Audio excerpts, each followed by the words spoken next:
Thanks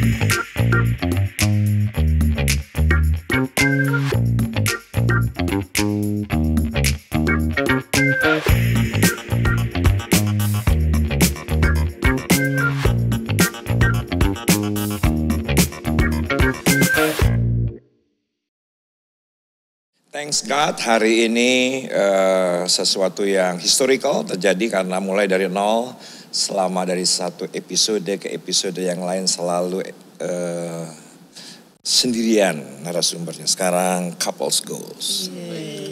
Jadi inilah couples idaman Indonesia, yaitu adalah Jillian Panglila dan juga yang dikenal yang viral namanya Kabel, yaitu Kartika Berliana. Teman-teman penyuka bola pasti tahu siapa Kabel. Kezia tahu? Tahu dari sosmed. Apa yang Kezia tahu? Seorang Kakak Bel ini adalah seorang sportscaster teman-teman, dan udah juga baru aja ya kayak beberapa tahun tahun kemarin ya baru dapatkan awards penghargaan sportscaster terbaik 2 tahun berturut-turut. Congratulations. Luar biasa. Iya, dan kan udah di dunia bola nih mungkin udah lama gitu ya Kak. Dan bola itu kan identik dengan laki-laki. Bagaimana nih kehadiran Kakak sebagai perempuan itu di tengah banyaknya laki-laki gitu. Apakah pernah mendapatkan treatment yang mungkin gak enak, merendahkan atau seperti apa gitu? Ya, jadi aku langsung jawab nih. Iya dong. Alhamdulillah hambanya. Terima kasih udah undang kita ke sini. Yes, thank you. Terakhir 2016 kamu ke ruangan ini ya? Iya, sekarang udah 8 tahun kemudian. Iya. Sudah ada Genesis dan ada Galilee. Oke, go ahead. Iya, jadi kalau di dunia presenter perempuan itu sebenarnya jadi sportcaster atau jadi hostnya itu bisa banget dihitung jari. Karena kalau lihat di TV sebenarnya dia lagi kayak gitu. Sebenarnya kalau TV juga itu agak sanksi atau riskan ya kalau misalkan mereka selalu ngambil sportcaster baru. Mereka pasti nyari yang trusted. Makanya kalau sebenarnya kalau kita bisa mempertanggungjawabkan kepercayaan mereka ke kita, jadi sportcaster yang bener, yang mumpuni gitu ya sebagai perempuan, apalagi itu pasti dipakainya panjang, kayak gitu. Nah untuk terjun di dunia laki-laki ya karena kan bola, basket, terus kayak otomotif mungkin itu susah banget karena stigmanya orang Indonesia pasti kalau perempuan di TV bawain acara olahraga, sport, pasti mereka tuh nggak tahu apa-apa nih cewek, pasti pemanis doang. Nah itu sih yang susah banget. Apalagi ini bukannya mengkritik atau gimana ya, karena memang faktanya atau realitanya kalau di TV kita pasti ngelihatnya cewek tuh dipakaiinnya atau di make upinnya mungkin gimana caranya biar seksi. Ya nggak nyalahin juga, pasti itu ada teknik marketing TV juga kan. Cuman ya itu membuat mungkin wanitanya jadi dianggap lebih remeh gitu. Mungkin dilihatnya looks-nya aja nih bukan knowledge-nya. Padahal yang sudah aku dalami terus punya teman-teman banyak sportcaster wanita di sini, mereka tuh pinter-pinter loh. Mereka jago ngomong, mereka pinter, pengetahuannya banyak di bidang sport. Nggak seremeh itu, nggak serendah itu. Kayak gitu. Jadi mungkin itu yang masyarakat belum tahu. Apalagi walaupun nih kita emang terjunnya tuh mungkin nggak se-expert komentator atau dunia laki-laki. Tapi kita tuh willing banget buat belajar. Karena kita juga bertanggung jawab lah atas kerjaan kita kayak gitu. Berarti selama bertahun-tahun ini mungkin akhirnya orang melihat gitu ya keberadaannya. Karena si jangka panjang tadi. Iya benar.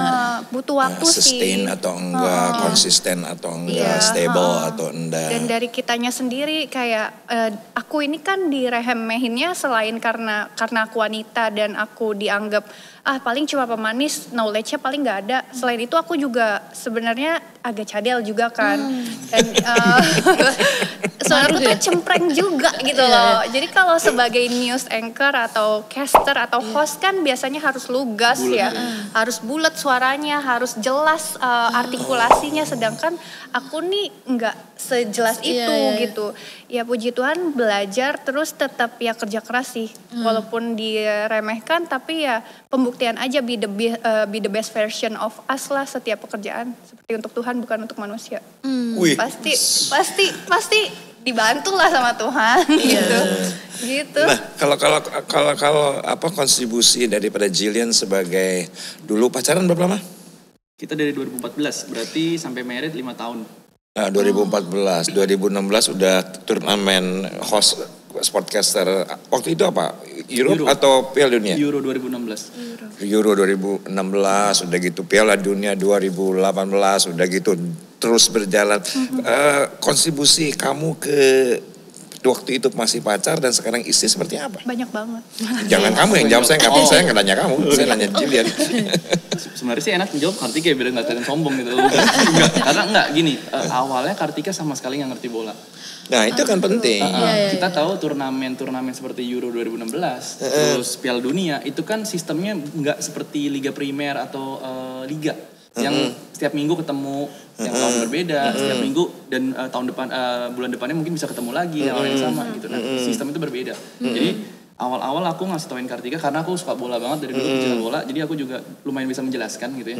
Walaupun ya masih belajar juga, tapi at least aku bisa menjelasin ke Kartika kalau sistem turnamen itu berbeda. Gitu. Karena turnamen itu dibagi ada berapa grup, kemudian lolos enggaknya itu berdasarkan kualifikasi antar negara gitu. Terus Eropa itu zonanya hanya Eropa, enggak Asia juga enggak ikut. Waktu itu dia nanya juga, "Loh kok Asia enggak ikut?" Ini itu Piala Dunia. Kalau Piala Dunia hal yang berbeda. Seru juga. Iya, jadi lumayan seru banget ya. Aku runtutin dulu gitu. Ini adalah kompetisi di mana yang berkompetisi hanya negara-negara perwakilan Eropa. Tapi kok sini nggak ada? Oh iya karena nggak lolos kualifikasi. Nah jelasin lagi tuh kenapa nggak lolos kualifikasi. Jelasin lagi gitu. Jadi harus jelasin dulu biar dia tahu dulu. Oh ternyata Piala Eropa tuh ini. Nah begitu 2018 Piala Dunia beda lagi tuh. Karena Piala Dunia kan ada zona CONCACAF yang di Amerika, ada yang juga yang di Asia, ya kan. Ini ada perwakilan sendiri dari Asia, perwakilan 4. Nah 4 ini dipilihnya dari mana nih? Ditanya lagi. Kemudian kalau Eropa nih, gimana caranya dari Eropa bisa terpilih menjadi kontestan Piala Dunia? Ditanya lagi. Kemudian Afrika gimana? Nah jadi memang awalnya tuh aku terutama jelasin ke Kartika lebih ke bagaimana sistemnya dulu. Sistem di sini adalah kompetisi. Kalau untuk sistem yang biasa kita lihat setiap minggu itu adalah sistem liga. Gitu. Awalnya gitu sih. Nah sorry, Kabel jadi ini namanya Kartika Berliana tapi katanya apa aja, viral Pastor. jadi Kabel katanya jadi Kabel. Tapi pernah yang liga? Liga pernah juga. Liga pernah kayak sebelum UCL, sebelum Euro 2016 atau setelah Euro 2016? Aku pastor Setelah aku kayaknya kebanyakan deh. Ya, agak lupa juga. Oh gini, kalau nggak salah tuh awal-awal Kartika tuh bawain program, boleh sebut nggak ya? Boleh. Iya, pokoknya program lensa olahraga. Oh, ya lensa olahraga itu kalau karena lensa olahraga seperti host gitu ya. Betul. Iya, dia untuk olahraga magazine, secara umum. program magazine gitu kayak Iya, highlight. aku tahu lensa olahraga. Tahu ya, itu memang program lama. Ya istilahnya lumayan legend lah di dunia industri highlight sepak bola gitu ya. Nah, dari situ terus event pertamanya Kartika tuh ya Euro 2016 itu. Langsung kompetisi. Gitu, event pertamanya. Berarti bola maksudnya batu loncatannya langsung ke situ ya. Langsung gede gitu maksudnya. Enggak gede. Soalnya kalau lensa olahraga karena itu magazine. Betul. Kejadian sebelumnya yang diinformasikan gitu kan. Ya ibaratnya kan baca teks juga bisa. Betul. Nah, tapi kalau pertandingan kan Live ya. Ini yang jadi masalah nih 11 lawan 11 udah 22 pemain, 22. Harus tahu latar belakangnya, kemudian Latar timnya ini juga. belakangnya, mana yang bagian tengah, mana yang midfield, mana yang attack gitu kan. Gitu-gitu. Iya.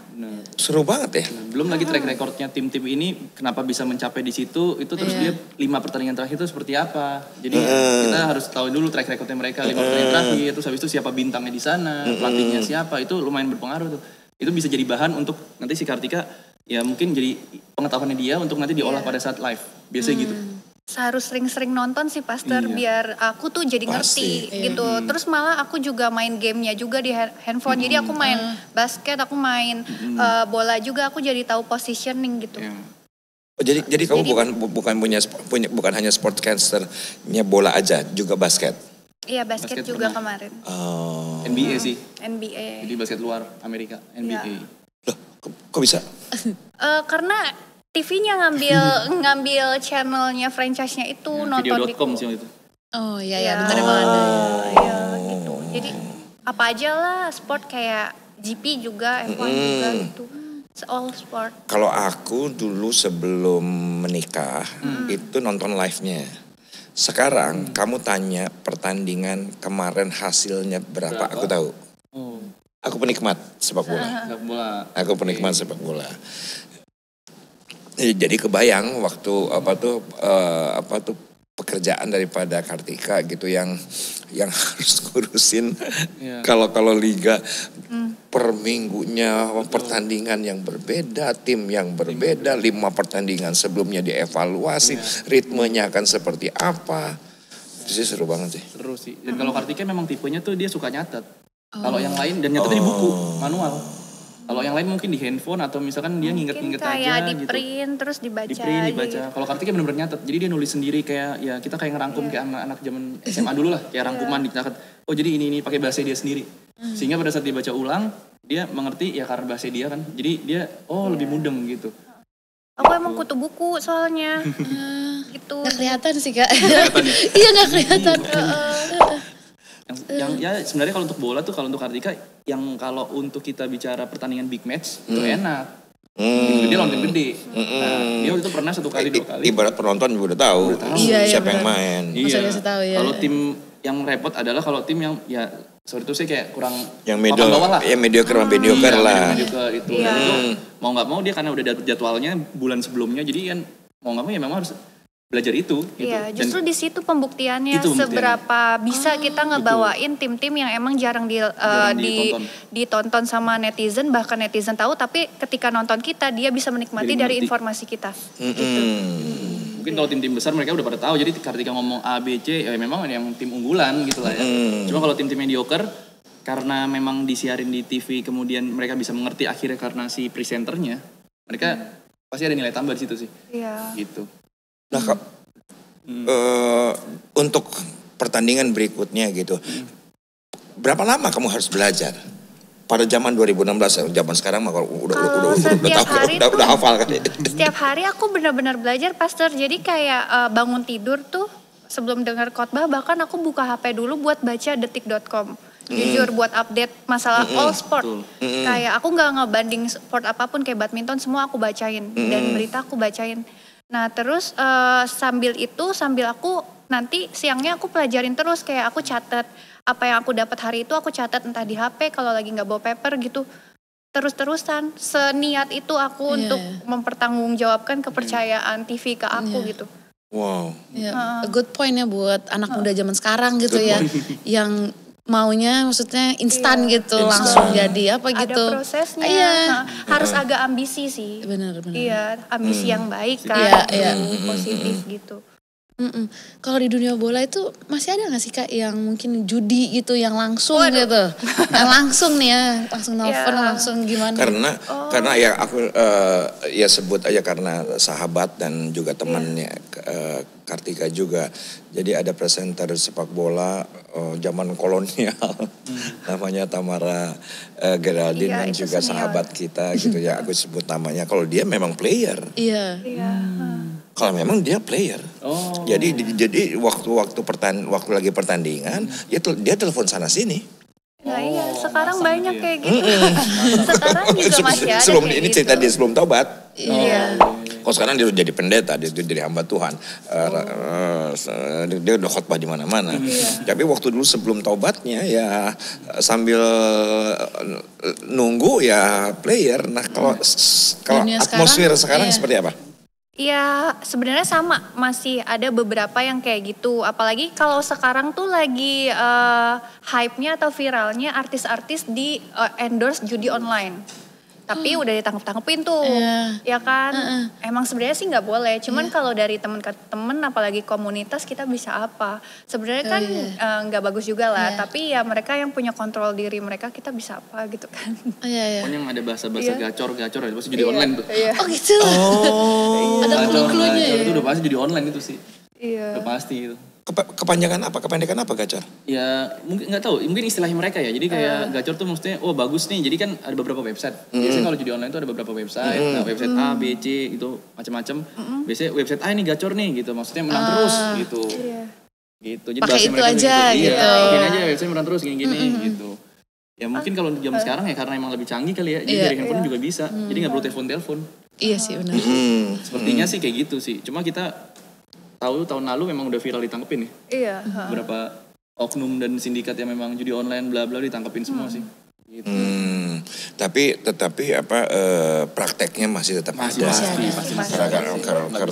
Karena nggak bisa dibendung. Benar. Walaupun Indonesia memang ini adalah tindakan ilegal, tapi di bagian dunia lain, negara tetangga aja itu sesuatu yang legal. Singapura legal. Jadi agak susah juga dengan sekarang dunia tanpa batas oleh karena internet. Jadi seru juga. Jadi kalau pesannya Jill juga pasti punya teman-teman yang menjadi pelaku, karena lu tahu gacor itu apa, gue juga nggak tahu. Iya.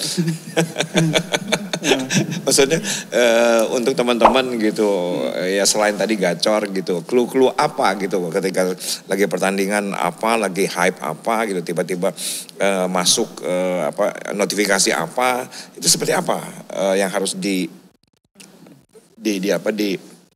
antisipasi ya. Karena aku bukan pemain judi ya, dan emang nggak suka. Dulu aku makanya aku bilang. Jadi gini, zaman kuliah dulu aku sering diajakin, jujur aja gitu. Entah yang offline ataupun online, atau yang telepon-teleponan tuh. Offline langsung aja depan mata. Jadi temanku ada bandar, lu masang ini nggak sekian dijelasin sama dia. Itu yang sistemnya offline. Tapi kalau untuk yang online itu ya memang mungkin lebih pro lagi lah ya istilahnya. Jadi kita benar-benar nelfon gitu-gitu. Nah, tapi aku udah selalu bilang, aku nih pencinta bola dan penikmat bola. Gitu. Aku bukan perusak bola. Karena buat aku, kalau misalkan kalian udah judi dan let's say jagoan kalian nih, tim jagoan kalian, kalian mempertaruhkan itu, artinya kalian maunya mereka menang gitu, ataupun kalah gitu kan. Artinya kan kalian nggak bisa menikmati di situ. Karena kita kan yang namanya bola kan bundar, dan kita nggak tahu nih hasil akhirnya kayak gimana. Justru nikmatnya di situ. Gitu. Jadi aku bilang, aku adalah penikmat dan pencinta bola, bukan pemain bola, pemain judi bola gitu. Jadi ya kalau untuk tapi itu lu main bola juga. Gue suka lihat. Justru aku main bola, makanya justru karena aku main bola dan aku praktikal di lapangan, yang kadang ada yang bilang kan, ini mah main sabun, ada yang istilah gitu kalau gitu kan. Main sabun ini mah udah pasang bandar bla bla bla. Rasanya aku nggak tahu sih bener apa enggak ya. Mudah-mudahan nggak terjadi beneran ya. Kayaknya kalau di lapangan kita kan sama-sama berjuang ya, sama-sama menang ya.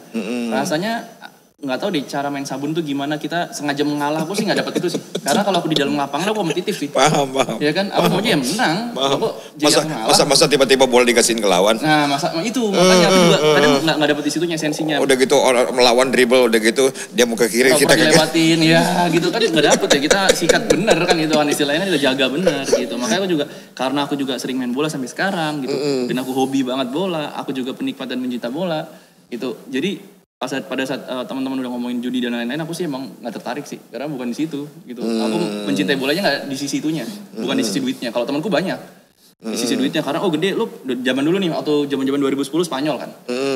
Let's say negara Spanyol tuh memang lagi gila-gilanya tuh kan, Euro juara, Piala Dunia juara. Lu pegang Spanyol aja udah pasti gacor.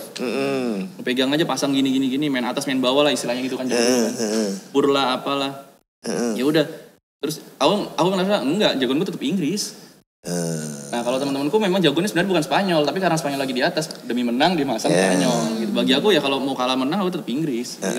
Itu bagi aku, kalau lo emang beneran cinta dan menikmat bola, ya gak akan main judi-judian sebenarnya gitu sih. Kalau gue pasti Belanda lah. Yang kedua Belanda, Inggris Belanda. Oke. Ngomongin tadi ya tentang banyaknya, maksudnya dunia itu kan sangat-sangat beragam dan ada yang baik dan buruk gitu ya. Nah, Kak Kartika sendiri gitu, gimana sih untuk menjaga Christianity-nya, keimanannya gitu, dengan banyaknya tawaran mungkin yang menggiurkan secara duniawi gitu ya. Tapi gimana Kakak bisa tetap firm gitu, kayak untuk mempertahankan iman gitu, dan yang integritas itu sih gimana sih Kak gitu? Sebenarnya nggak cuma di kerjaan, jadi apapun yang dilakuin tujuan hidupnya apa dulu. Iya. Kalau kan keren. Iya kan, kalau aku kan ya hidup adalah Kristus, mati adalah keuntungan kan. Jadi kalau masih dikasih hidup ya kita yang harus berbuah jadi berkat, saluran berkat kayak gitu.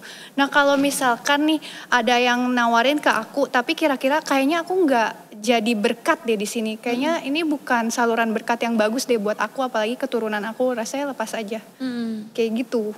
Udah cukup sampai di situ rasanya aja. Sih. Kayaknya Tuhan udah ngasih kita blok-blok yang jelas gitu. Iya, pernah Kak? Sering. Itu kita ngomong di belakang aja. Sering. Bahaya itu. Nggak, tapi tawarannya itu bentuknya seperti apa gitu? Tawarannya kayak status, kerjaan, uang pasti kayak gitu.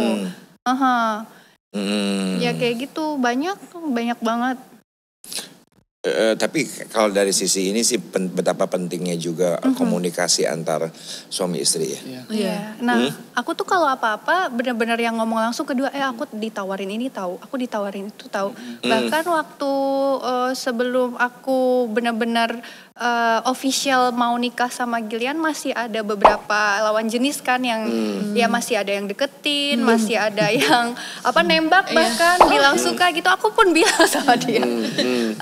Maksudnya aku hidup aku sebelumnya tuh udah terlalu banyak hidden gitu loh, udah terlalu banyak kesendirian dan gak ada keterbukaan, makanya ke Gillian pun yang bisa aku buka gitu karena dia partnerku seumur hidup kan. Gitu.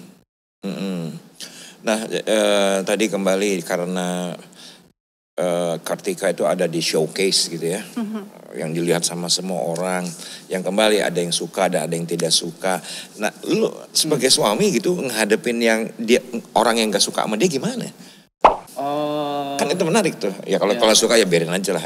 Ya, karena toh kalian juga solid, kalian juga kuat. Tapi kalau yang ada yang hina, ada yang ngebully, ada yang melecehkan. Nah makanya balik lagi di dunia, kalau menurutku sih ya pribadi ya pengalamanku di dunia modeling, tergantung kitanya akarnya kuat apa enggak. Pada zaman itu belum ada filter. Belum ada. Mukanya beneran pasang. Terus impresi selanjutnya apa yang Kartika rasakan?